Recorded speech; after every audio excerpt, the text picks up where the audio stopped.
열왕기하 17장 1절로부터 23절입니다. 한 절씩 교독하면서 봅시다.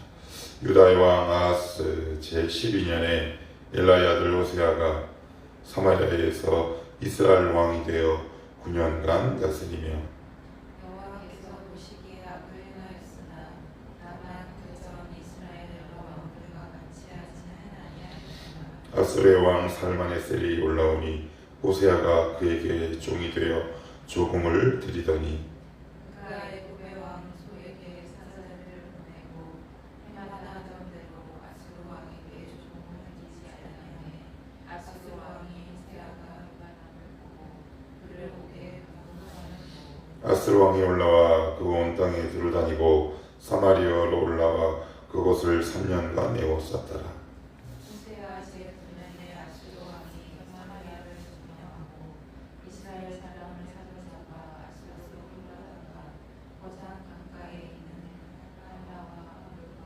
베데사다의 여러 곳에 두었다. 이 일은 이스라엘 자손이 자기를 애굽 땅에서 인도하여 내사 애굽의 왕 바로의 손에서 벗어나게 하신 그 하나님 여호와께 죄를 범하고 또 다른 신들을 경외하며 여호와께서 이스라엘 자손 앞에서 쫓아내신 이방 사람의 유괴와 이스라엘 여러 왕의 세금 예배를 행하였습니다. 이스라엘 자손이 점차로 불의를 행하여 그 하나님 여호와를 배역하여 모든 성읍의 망대로부터 견고한 성에 이르도록 산당을 세우고 모든 산 위에와 모든 흙나무 아래에 목상과 아세라상을 세우고 또 여호와께서 그들 앞에서 물리치신 이방 사람 같이 그곳 모든 산당에서 분향하며 또 악을 행하여 여호와를 경노하게 하였으며 또 우상을 섬겼으니 이는 여호와께서 그들에게 행하지 말라고 말씀하시니라. 여호와께서 각 선지자와 각 선견자를 통하여 이스라엘과 유다에게 지정하여 이르시기를 너희는 돌이켜 너희 악한 길에서 떠나 나의 명령과 율례를 지키되 내가 너희 조상들에게 명령하고 또 내 종 선지자들을 통하여 너희에게 전한 모든 율법대로 행하라 하셨으나 그들이 듣지 아니하고 그들의 목을 포기하기를 그들의 하나님 여호와를 믿지 아니하여 그 조상들의 목같이 하여 여호와의 율례와 여호와께서 그들의 조상들과 더불어 세우신 언약과 경계하신 말씀을 버리고 험한 것을 뒤따라 허망하며 또 여호와께서 명령하사 따르지 말라 하신 사방 이방 사람을 따라 그들의 하나님 여호와의 모든 명령을 버리고 자기들을 위하여 두 송아지 형상을 구워 만들고 또 아세라 목상을 만들고 하늘의 여러 성신을 경배하며 또 바알을 섬기고 또 자기 자녀를 물 가운데로 지나가게 하며 복술과 사술을 행하고 스스로 팔려 여호와 보시기에 악을 행하여 그를 경노하게 하였으므로 여호와께서 이스라엘에게 심히 노하사 그들을 그의 앞에서 제거하시니 오직 유다 지파 외에는 남은 자가 없습니다. 유다도 그들의 하나님 여호와의 명령을 지키지 아니하고 이스라엘 사람들이 만든 관습을 행하였으므로 여호와께서 이스라엘의 온 족속을 범사 괴롭게 하시며 노략군의 손에 넘기시고 마차쟁이 그의 앞에서 쫓아내시니라. 이스라엘을 다윗의 집에서 찢어 나누심에 그들이 느바세 아들 여로보암을 왕으로 삼았더니 여로보암이 이스라엘을 몰아 여호와를 떠나고 큰 죄를 범하게 하며 이스라엘 자손이 여로보암이 한 모든 죄를 따라 행하여 거기서 떠나지 아니하고 같이요 여호와께서 그의 종 모든 선지자를 통하여 하신 말씀대로 드디어 이스라엘을 그 앞에서 내쫓으신지라 이스라엘이 고향에서 아수르에 사로잡혀가서 오늘까지 이르렀더라. 아멘. 오늘은 열왕기하 17장입니다. 이스라엘과 유다가 아직 유다는 이제 망하지 않았지만 이스라엘이 어떻게 망하게 되었는가 굉장히 중요한 장이다 보시면 돼요. 이스라엘이 왜 망했나? 유다가 왜 망했나? 7절로부터 23절까지 자세하게 나와 있습니다. 드디어 이제 BC 900년경에 시작된 북이스라엘이 722년 약 210년에 걸쳐 19대 왕을 배출하고 아수르에 멸망하게 됩니다. 아주 비참하게 멸망하죠. 여기 나와 있지 않지만 고대 사가들의 기록과 그 다음에 성경의 일부분 요세푸스의 교회사라는 책을 인용해 보면 약 3만 명이 끌려갑니다. 그런데 어떻게 끌려가느냐? 가축, 짐승처럼 끌려가죠. 콧뚜레를 뚫어버립니다. 콧뚜레를 이렇게 왕족도 뚫어버립니다. 그래서 3만 명이 끌려가죠. 굉장히 비참하게 끌려갑니다. 아수르는 그 당시 포악하기로 유명한 민족이었거든요. 아수르 제국이라는 책을 보면 그들이 쌓은 성벽의 넓이가 마차 4대가 동시에 지나갈 정도로 강력했던 군사력이었다고 해요. 성벽도 든든하고 높고 그들에게 점령당하죠. 다리도 무너지는 이유가 있고요. 건물도 무너지는 이유가 있습니다. 얼마 전에 숭살 아파트 모네 그래도 그 가운데서 압권은 1994년 성수대교 붕괴와 삼풍백화점 붕괴입니다. 제 아내랑 제가 한참 20대 때 저는 특별히 잠실에 살 때였습니다. 그 뉴스를 보고 정말 지근거리거든요. 잠실에서 성수금 얼마나 충격받았는지 모릅니다. 그런데 그 나중에 나온 뉴스를 보면 벌써 전조 증상들이 있었다고 합니다. 성수대교가 붕괴되기 전에, 삼풍백화점이 붕괴되기 전에 여러 전조 증상들이 있었고 불법 건축 행위들이 있었다라는 것들, 그런 것들을 제가 뉴스를 통해 보게 됩니다. 하나님 이미 전조 증상을 통해 여러 차례 경고하셨습니다. 여러 차례 경고하셨어요. 수많은 선지자들을 통해 경고하셨는데 제가 그냥 쭉 읽어 내려갈게요. 제가 여기다가 한번 표에다가 정리를 해놨는데, 아히야 무명 선지자, 하나님의 아들 예후, 엘리야 무명의 선지자, 미가야, 엘리사, 아모스, 요나, 호세야, 수도 없이 하나님이 보내셨는데 그들은 끝내 하나님의 전조 증상, 수많은 선지자들의 경고에도 불구하고 망하게 됩니다. 비참하게 망하게 됐는데, 그러면 그들이 왜 망했는지 한번 봅시다. 자, 7절 제가 읽어볼게요. 이 일은 이스라엘 자손이 자기를 애굽 땅에서 인도하여 내사 애굽의 왕 바로의 손에서 벗어나게 하신 그 하나님 여호와께 죄를 범하고 또 다른 신들을 경외하며 여호와께서 이스라엘 자손 앞에서 쫓아내신 이방 사람의 교회와 이스라엘 여러 왕이 세운 율례를 향하였습니다.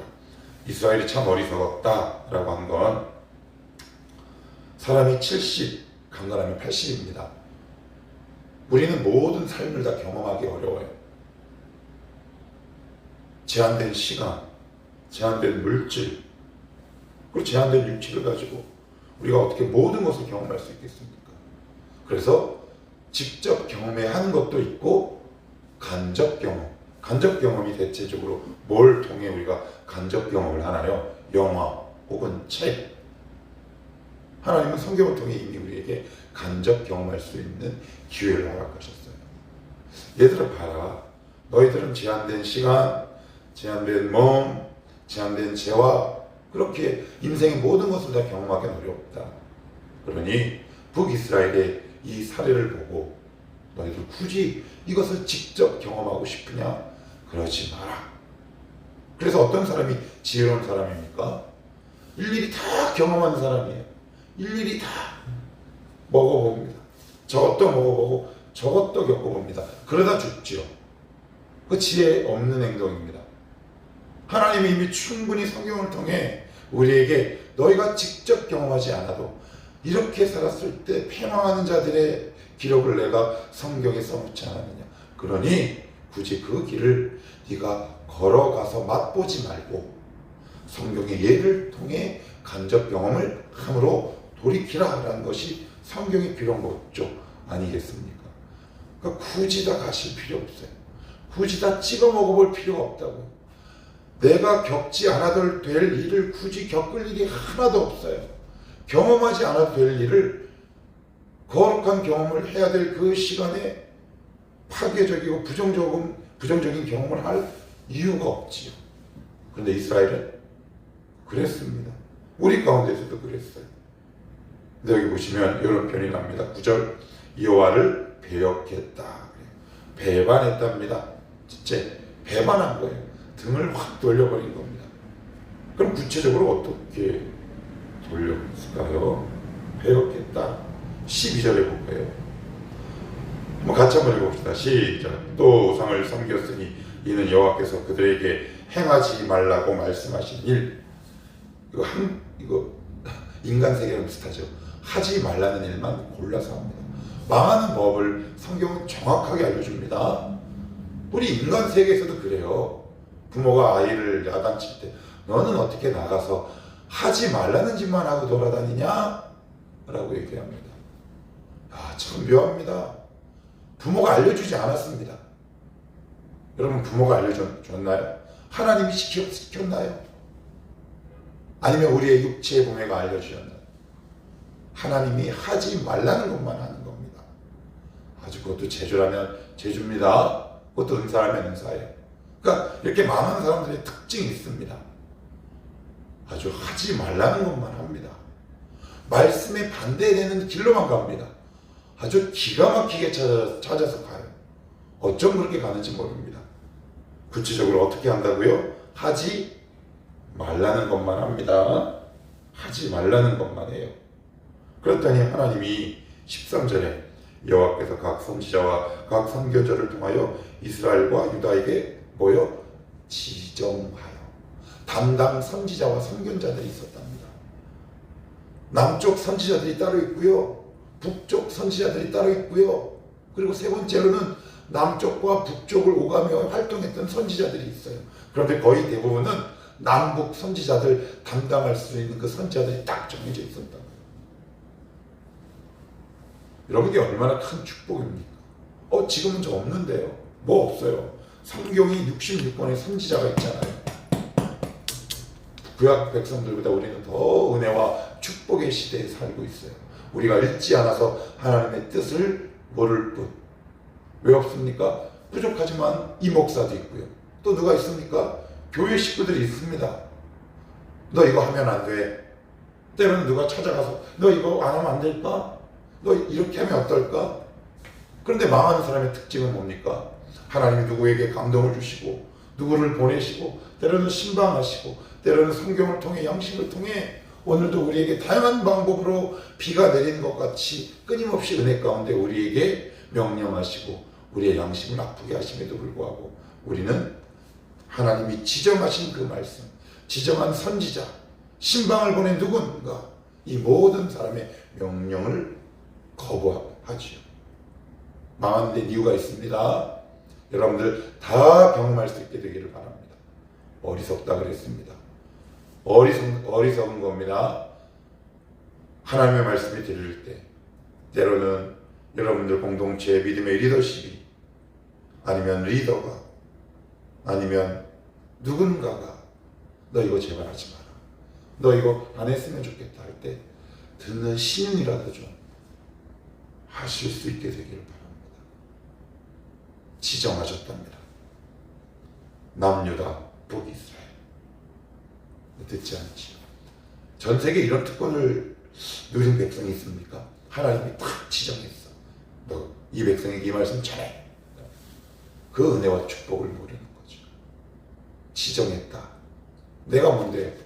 여러분이 뭔데? 하나님이 말씀을 탁 지정합니다. 감사한 일이죠. 암만요 감사한 일입니다. 우리에게 수많이 지정하신 인물이 있습니다. 바울 서신이 있습니다. 모세 오경 율법서가 있습니다. 베드로 전후서가 있습니다. 요한복음이 있습니다. 요한 1, 2, 3서가 있습니다. 요한계시록이 있습니다. 하나님이 지정하신 거 아닙니까? 제발 성경 봐라. 여기에 너의 삶에 축복과 은혜와 패망의 길이 다 있다.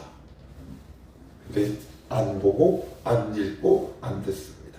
그리고 시키지 않은 것만 기가 막히게 하는 것. 그러면 망하는 겁니다. 망하는 겁니다. 참 안타깝지. 그리고 14절 말씀을 한번 읽어봅니다. 자, 시작. 그들이 듣지 아니하고 그들의 목을 곧 곱게 하기를. 그래요. 목을 어떻게 해요? 곱게 했답니다. 목이 딱딱하죠. 뭐 죄는 지을 수 있다 칩시다. 안 지으면 좋지만 죄를 안 짓는 사람은 없잖아요. 저도 짓고요. 다 짓습니다. 그런데 그들의 결정적인 패망은 하나님의 말씀을 전할 때 돌이키지 않는 거예요. 돌아오지 않습니다. 목이 딱딱해져요. 내가 왜 돌아가야 하는데? 우리가 세상에서도 이 사회에서도 이런 말 하죠. 저 자식은 좀 출세했더니 아주 그냥 목이 뻣뻣해. 그 뜻입니다. 목이 딱딱해요.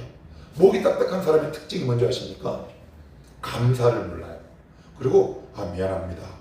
죄송합니다. 이런 말을 잘 안 합니다. 여러분 한번 보시겠어요? 어떤 사람이 목이 딱딱합니까? 목이 유연한 사람은요. 미안해 내가 실수했다. 죄송합니다. 이런 말을 합니다. 그리고 감사합니다. 이런 말도 해요. 그런데 감사를 상실해버리고요. 미안하다, 죄송하다. 본인이 하나님이죠. 얼마나 딱딱한지 모릅니다. 감사와 죄송을 모르는 거죠. 어깨가 얼마나 딱딱한지 모릅니다. 하나님 앞에 이렇답니다. 이거 하나님 앞 볼 것도 없습니다. 사람을 향해서 같은 교인들끼리 목이 빳빳한 사람이 있습니다. 실수할 수 있죠. 같은 교인들끼리 사회생활에서도 실수할 수 있고 고마운 게 얼마나 많습니까? 고맙다. 이거 오늘 밥 너무 맛있네. 감사합니다. 잘 먹었습니다. 그런데 목이 딱딱한 사람은 이런 말 못하더라고요. 저의 경우를 보더라도 그런데 다 그래. 여러분 목이 딱딱하지 않게 되기를 바랍니다. 아주 악한 겁니다. 하나님 말씀 전할 때 하나님 잘못했습니다. 누군가에도 내가 잘못하면 미안 이거 내가 실수했네 이렇게 얘기할 수 있게 되기를 바랍니다. 좀 망한 사람들의 특징입니다. 목에 콘크리트를 쳐넣습니다. 그럼 이거를 얘네들은 왜 이렇게 했을까요? 얘네들은 왜 이렇게 꼿꼿하고 배역하고 그랬을까요? 그들이 이렇게 행동한 결정적인 이유가 16절에 이렇게 적혀 있어요. 그들이 하나님 여호와의 모든 명령을 버리고 뭐라고요? 자기들을 위하여. 이 모든 것들이 자기들이래요. 나 정말 좀 더 잘 살고 싶어서 그랬어요, 하나님. 제가 예전에 이런 드라마를 본 적이 있습니다. 어떤 아들이 있는데 시골 구석에서 아버지가 농사를 시켜요. 그랬더니 어느 날 부모님이 외출한 어느 날 집 문서 그리고 집에 있는 소를 싹 받아가지고 서울로 가출합니다. 그래서 망해가지고 돌아와요. 그랬더니 어머니가 그 아들 내미에 가슴 팍을 주먹으로 팍 치면서 이렇게 얘기합니다. 네 좋아서 나갔으면 잘 살긴 할 것이지 이게 무슨 일이냐. 그 아들도 잘 살려고 나갔잖아요. 자기들을 위하여 자기 위해서 나가는 거예요. 잘 먹고 잘 살려고 나가는 거예요. 그런데 망하죠. 마태복음 6장 한번 찾아봅시다. 마태복음 6장 19절 20절 한번 찾아보십시오. 마태복음 6장 19절 20절 자 읽습니다. 시작. 너희를 위하여 보물을 땅에 쌓아두지 말라. 20절 시작. 오직 너희를 위하여 보물을 하늘에 쌓아두라. 이건 단순히 보물 이야기가 아니에요. 이게 무슨 얘기냐? 진짜 나를 위하는 것. 그것은 신앙생활을 하는 거예요. 하나님 말씀 안에 거하는 거예요. 너희들 우리 주님께서 지금 6장에 뭐라고 말씀하신 줄 아세요? 너희들 말씀에 순종하라 그러면 거의 아주 그냥 발작을 하지. 신앙생활하는 게 손해보는 것 같지. 근데 사실 너희를 진짜 위하는 것은 내 말에 순종하고 나와 하나 되어 사는 것이야. 그런데 이스라엘 백성은 자기들에게 이롭게 하려고 하나님을 떠났습니다. 이게 인간의 실력이고 본질이에요. 우리는 끊임없이 자기를 추구하는 이기적인 동물이거든요. 그런 존재예요. 그런데 인간이 선택할 수 있는 건 하나님을 자꾸 떠나요. 왜요? 떠나는 게 이익처럼 보이거든요. 말씀대로 살지 않는 게 이익처럼 보여요. 그런 우리에게 마태복음 6장 19절 20절에 주님은 뭐라고 말씀하세요? 너희를 위하여 라고 말씀하세요.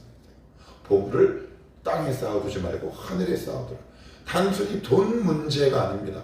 신앙의 본질을 얘기하고 말씀하고 있는 겁니다. 너희도 신앙생활 왜 하는 줄 알아? 나를 위해서 하는 게 아니야. 너희를 위해서 하는 거야. 이렇게 말씀하고 있어요. 지난 주일에도 제자훈련 하는데 한 친구가 그런 얘기를 하더라고요. 경건을 하려고 그러면 내 시간을 쪼개서 내는 것 같아서 아까워서 못했다. 그런데 오늘 제자훈련 갔다 보니까 그런 생각이 들었다 라고 그런 이야기를 합디다. 예, 하나님을 위하는 것 아닙니다. 하나님은 우리가 안 위해도 잘 계세요. 우리 주님은 잘 계십니다. 주님은 잘 계세요. 우리 걱정만 하면 됩니다. 오늘도 말씀 앞에, 오늘도 우리의 양 무릎을 가지고 주여 말씀하옵소서, 주의 종이 듣겠나이다. 그래서 잘 먹고 잘 살기 위해 나갔으면 그래도 좀 잘 돼서 돌아올 것이지. 예수 믿는 사람은 망하게 되어 있습니다. 왜요? 하나님과 내가 관계 공동체이기 때문에, 하나님과 내가 운명 공동체이기 때문에 그래요. 자기들을 위하여, 자기들을 위하여. 17절 한번 이렇게 적혀 있습니다. 또 자기 자녀를 불 가운데로 지나게 하며 복술과 사슬을 행하고 스스로 뭐요? 스스로 배려. 누가 시킨 것 아니다. 하나님 시킨 것 아닙니다. 그 누가 시킨 적이 없어요. 그런데 우리는요, 꼭 하나님을 늘 타겟 삼죠. 그게 어찌 보면 기독교인의 특권인지도 모르겠지만, 아무튼 성경은 분명히 얘기합니다. 누가 시킨 것 아니다. 스스로 팔려. 무슨 얘기예요? 본인이 원해서라는 겁니다. 본인이 원해서 그 길 선택한 겁니다. 본인이 원해서 망하는 길을 선택해요. 그래서 망하는 사람의 특징은 뭔지 아십니까? 망하는 길과 방법을 정확하게 합니다. 제주입니다. 너무 안타깝습니다. 제가 왜 이렇게 청년회 때 우리 청년들을 훈련시키고자 하냐. 너 간접 경험만을 끝내라. 그리고 은혜를 선택해라. 복을 선택해라. 그 실력을 키워라. 그게 제자훈련의 핵심 아니겠습니까? 오늘 뭐라고 말씀합니까? 스스로 팔려. 어제 말씀을 준비하는데 저도 모르게 이런 장탄식이 나오더라고요. 주님, 주님, 저 불쌍히 여겨주시고 우리 청월함 식구들 불쌍히 여겨주시옵소서. 스스로 팔려가지 않게 하시옵소서. 본인 스스로 선택해서 악의 길로 빠지지 않게 하옵소서. 여러분이 선택한 겁니다. 하나님 원망하시면 안 됩니다. 내가 선택한 겁니다. 우리 집안이 왜 이렇게 쪼그라들었나? 여러분이 선택한 겁니다. 그러니 이제 돌아오십시오. 이제는 돌이키십시오. 뭐 뻣뻣하게 하지 마시고 하나님 앞에 와서 이렇게 말씀하십시오. 죄송합니다. 그러면 여러분들을 회복시키시고 먹이실 겁니다. 그래서 이사야 55장은 뭐라 그래요? 오라 포도주와 젖을 값없이 사. 내가 너에게 언약한 확실한 다윗의 은혜로 내가 너를 먹이겠다. 이렇게 말씀합니다. 이들은 여로보암의 죄에서 떠나지 못했습니다. 평생 그 믿음의 축복의 은혜의 말씀의 생장점이 꽉 막힌 채로 살다가 220년 만에 멸망합니다. 이로써 우리는 충분히 간접 경험했습니다. 이 길을 또 우리가 따라갈 이유가 없습니다. 하나님, 나의 목을 부드럽게 하시고 무릎을 부드럽게 하셔서 오늘도 하나님 손 꽉 붙잡고 살아가는 지혜로운 인생 되게 하옵소서. 이렇게 기도하며 이렇게 살아낼 수 있는 저와 여러분이 되었으면 좋겠습니다. 기도합시다.